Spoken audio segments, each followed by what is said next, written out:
मला उत्तर हवंय.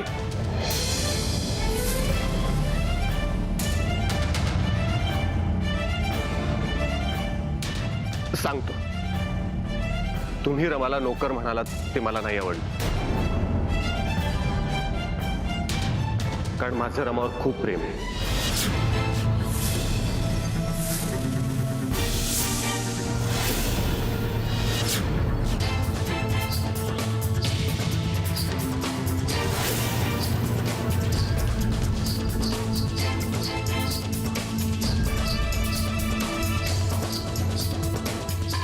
काय म्हणालास? आता जे बोललं ते माझ्या डोळ्यामध्ये डोळे घालून बोला. माझं रमावर खूप प्रेम आहे.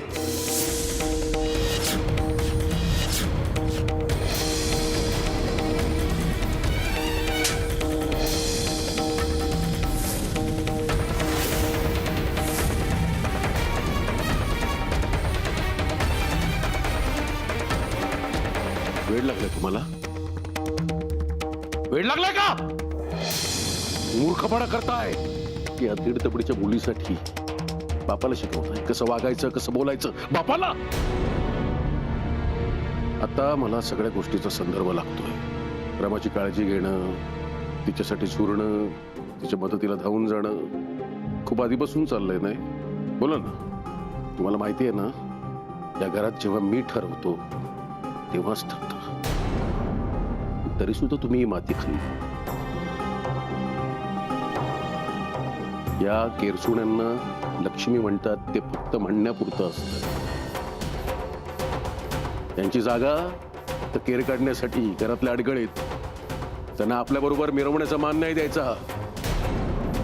एवढी साधी अक्कल नाही तुम्हाला.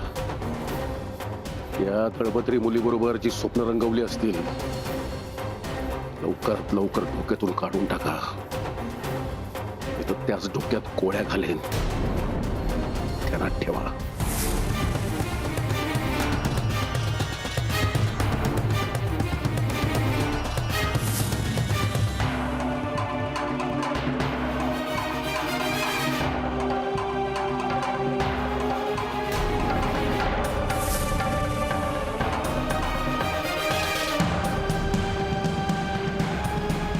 माफी करायची मोठी मालक.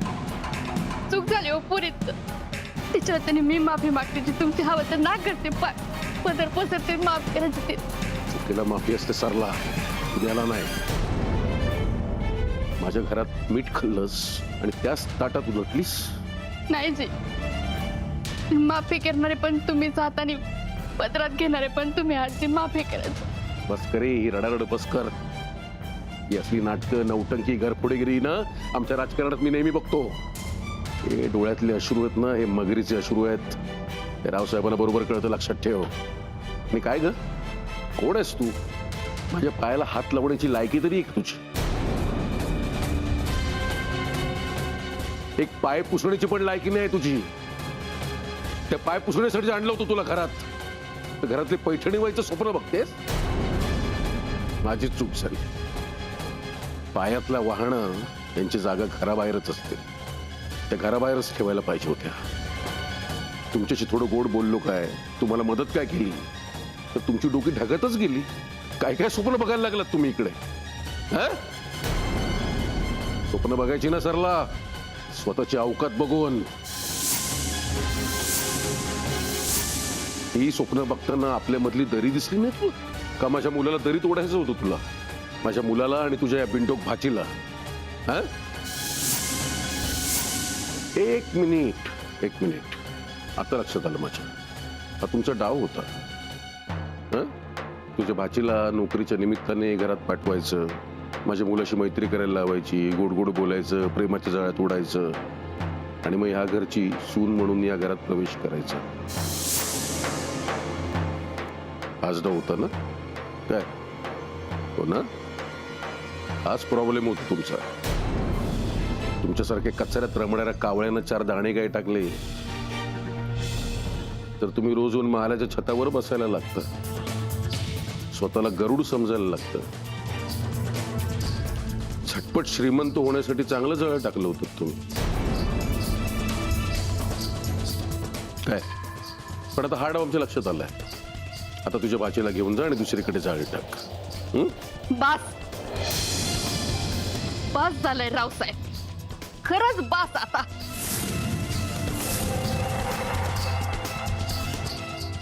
आम्ही ऐकतो म्हणून तुम्ही काही बोला ना आमच्या गळ्यात धोंडे बांधाल तर ते चालणार नाही. आम्हाला अगोदरच सांगून ठेवते. नाही हावत आम्ही नोकर तुमच्या घरात, हावत आम्ही गरीब, पण हे असे धंदे आम्ही कधीही केले नाही, त्याच्या पुढेही करणार नाही आणि पैशासाठी तर नाहीच नाही. जी कष्टाची मीठ भाकर खातोय ना आम्ही, ती खूप आहे आम्हाला. तुमच्या लक्षात आलं नाही का? तुमचा लेख तुमच्या घरात तुमच्या समोर उभं राहून स्वतःच्या प्रेमाची कबुली द्यायला लागलाय. त्याचंही रमावर प्रेम आहे. भोळ्याने दूध पिणारा नाहीये ना तो की त्याला जाळ्यात खेचायला प्रेमाच्या.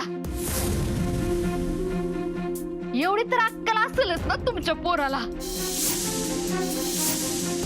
आणि रावसाहेब जर तुम्हाला असं वाटत असेल ना की एकट कारस्थान या सगळ्या गोष्टी मी केल्या आहेत, तर या क्षणी शब्द देते तुम्हाला,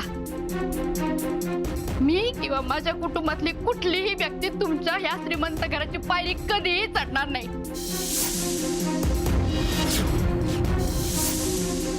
आणि रमा ह्याच्या पुढे प्रतापरावांचं तोंड सुद्धा कधी बघणार नाही.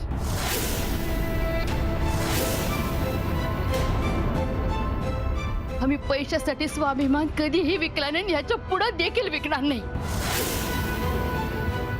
आणि याच्या पुढं आमच्या घरातलं कुणीही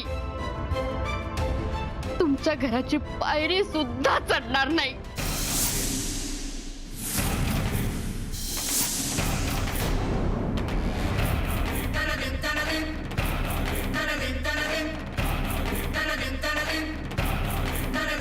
कलसुमे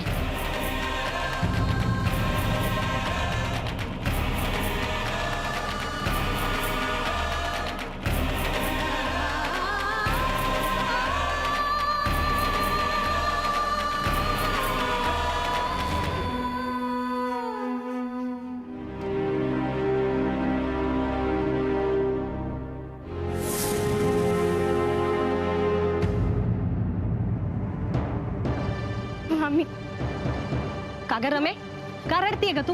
हा, तुझ्या लग्नाचा प्लॅन फिसकटला म्हणून रडतीये का तुझं सरपक अधिकारीचं पद गेलं म्हणून रडतीये? नाही, केअरटेकरचं पद गेलं म्हणून एवढी रडरड चालू असेल तुझी.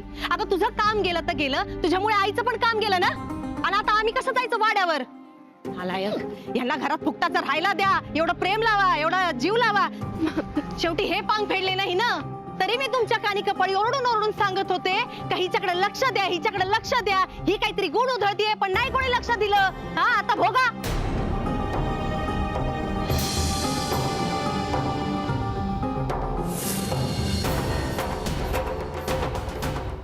का केलं रमा तू असं?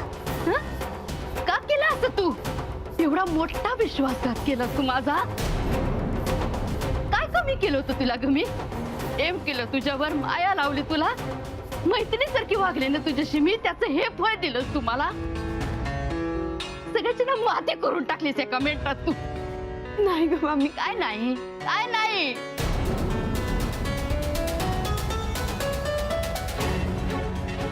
छोट्या मालकांचा जीव वाचवलंस तू, घरी उशिरा यायचीस. त्याचं हे कारण होतं, एक कारण होतं रमा. आणि खरं कारण न सांगता खोटं बोलत राहिलीस तू माझ्याशी, सतत खोटं बोललीस. मी सांगणारच होतं. कधी सांगणार होती? कधी? मेल्यावर मी सरणावर उठून सांगणार होती.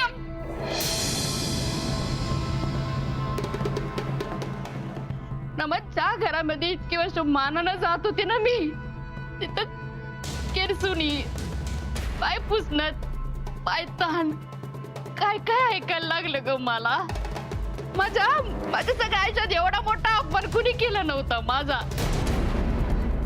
तुझ्यामुळे मान खाली घालायची वेळ आली मला.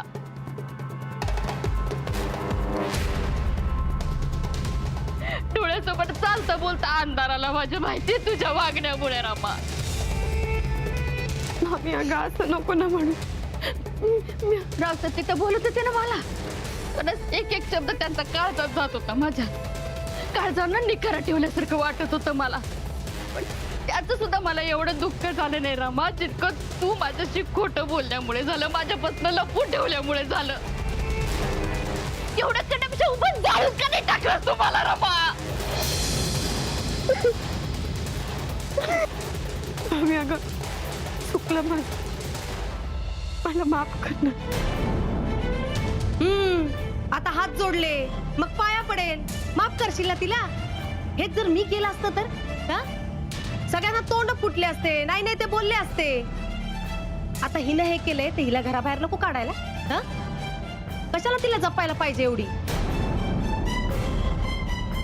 नाही तुम्ही नाही काढणार, मीच काढते तिला घराबाहेर. ए सुमे, पोटूशी आहेस ना, स्वतःची काळजी घे जरा. अरे पिंट्या, तुला काय माहित, राव साहेबांनी आता गोळ्या झाडल्या असत्या आमच्यावर. हिनं छोट्या मालकांशी इश्क लढवलाय, विश्वासघात केला आपला. रमानी काही विश्वासघात नाही केलाय, मला माहिती होतं सगळं.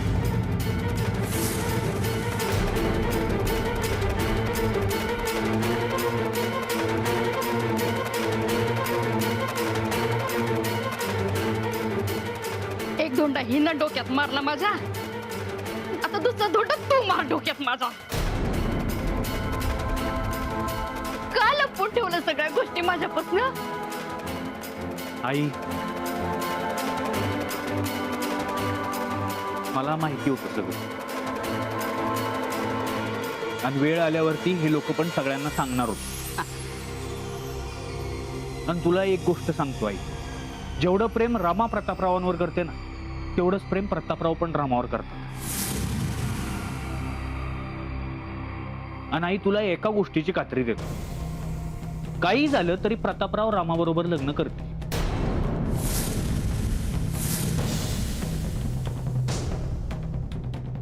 पण ते वेळ लागलंय का तुला? वेळ लागलाय का तुला? रमा ह्याच्या पुढे त्या घराची पायरी सुद्धा चढणार नाही. लग्न करून उंबाट्याचं माप ओलांडून घरात जाणं तर गोष्ट फारच दूरची राहिलेली आहे. अगं आई, बस बसच. मी बोलताना मध्ये बोलायचं नाही, पण ते इकडचं थोपाट तिकडं करून ठेवेन. आणि ह्याच्या पुढे रमाच्या बाबतीतले सगळे निर्णय मी घेणार आहे. आणि ज्यांना पसंत नसेल ना, आत्ताच्या आत्ता घर सोडून निघून जायचं.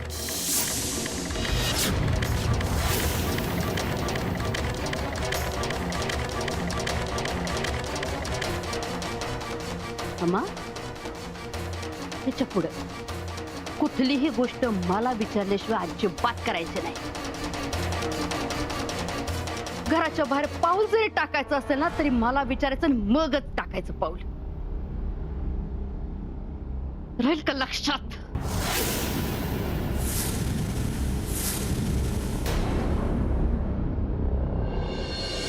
जबाबदारी ही सगळी तुम्हाला दिलेली होती की नाही? दिली होती की नव्हती? आणि ती जबाबदारी पार पडायचं सोडून त्याची माती केलीत तुम्ही. जर तुम्हाला जमत नव्हतं तर सांगायचं ना मला. मला सांगितलं असतं तर त्याच वेळी हस्तक्षेप केला असता मी. पण नाही, साधी ही गोष्ट पण कळत नाही तुम्हाला. तर या घटनेचे आपल्या घरावर, आपल्या राजकीय कारकिर्दीवर काय परिणाम होतील याचा अंदाज आहे तुम्हाला? आणि तरी तुम्ही असं केलं. आईची यात काही चूक नाही. चूक तिचीच आहे. कुठली गोष्ट सांगायची, कुठली गोष्ट लपवून ठेवायची हे तिला समजत नाहीये. चूक तिचीच आहे. जमत नाहीये ना तुम्हाला, हे समजतं ना, मग तेव्हाच सांगायचं ना. तेव्हाच बोललोस तुम्ही प्रतापशी आणि त्या मुलीशी. काय बोलला असतात? आता जे बोलतायत तेच ना. काही उपयोग झाला नसता, कारण आम्हाला माहिती आहे आम्ही बरोबर आहोत. प्रेम करणं हा काही गुन्हा नाहीये.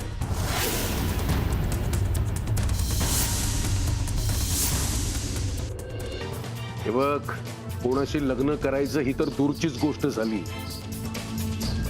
कोणाचा विचार करायचा ना, हे सुद्धा मीच ठरवतो.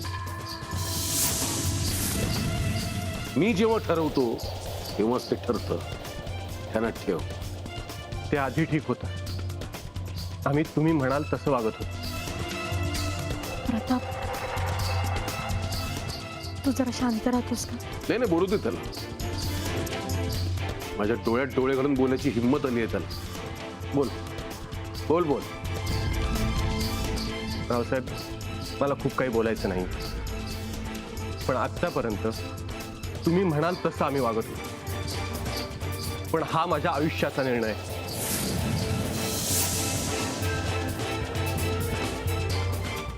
अच्छा,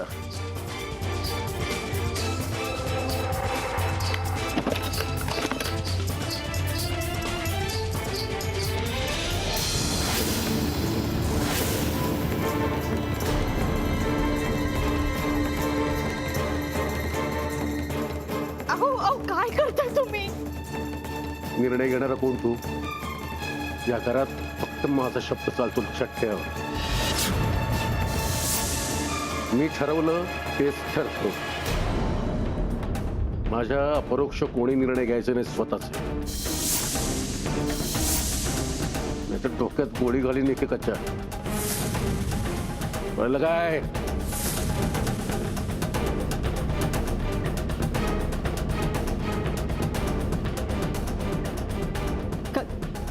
काय चाललंय तुमचं? तुम्ही जरा शांत व्हा ना. आई, चालू दे, चालू दे त्यांना गोळी.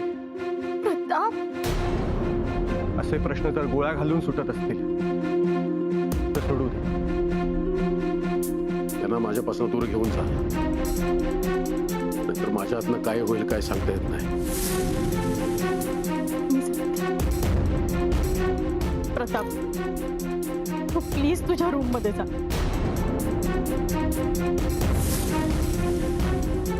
प्रताप, मी हात जोडते. असं काही करू नकोस.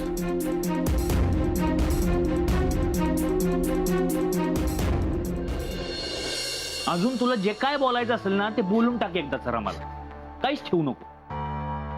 मग काय तर किती बोलायचं, किती वेळ बोलायचं, याचं काय बजेट आहे का नाही? हे बघ, त्या सुमीच्या बोलण्यामुळे माझं डोकं उठायला लागलं तर तिला दिले सासरी पाठवू. तुला बोलायचं असलं तर सांग, मी बाहेर जाऊन थांबतो.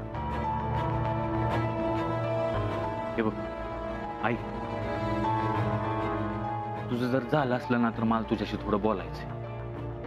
नाही, हे बघ, मला मान्य आहे रामानं तुला सांगितलं नाही, तिची चूक झाली. पण कदाचित भीतीपोटी तिने तुला सांगितलं नसेल ना.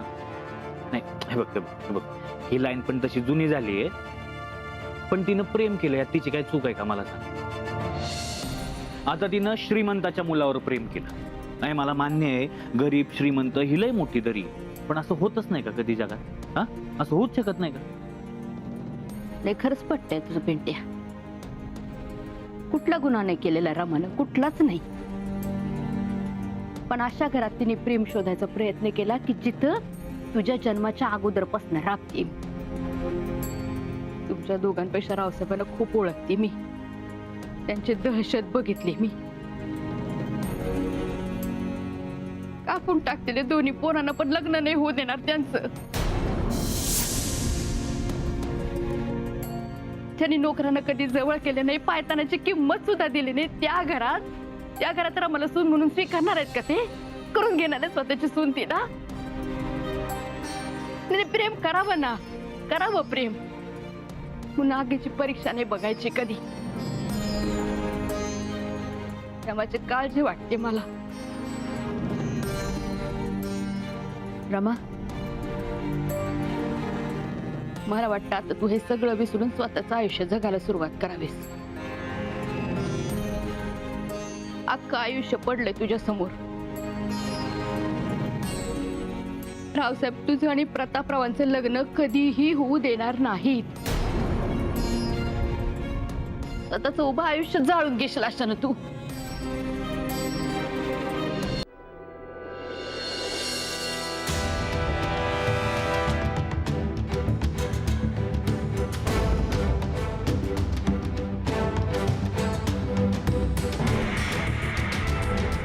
प्रतापराव,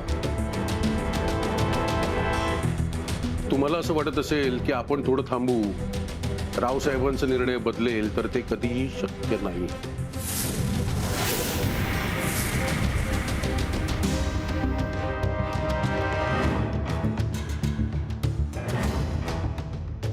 आणि यापुढेही जाऊन तुमचा हाच अट्टहास असेल तर मग मात्र तुमचा पुढचा प्रवास अतिशय खडतर असेल.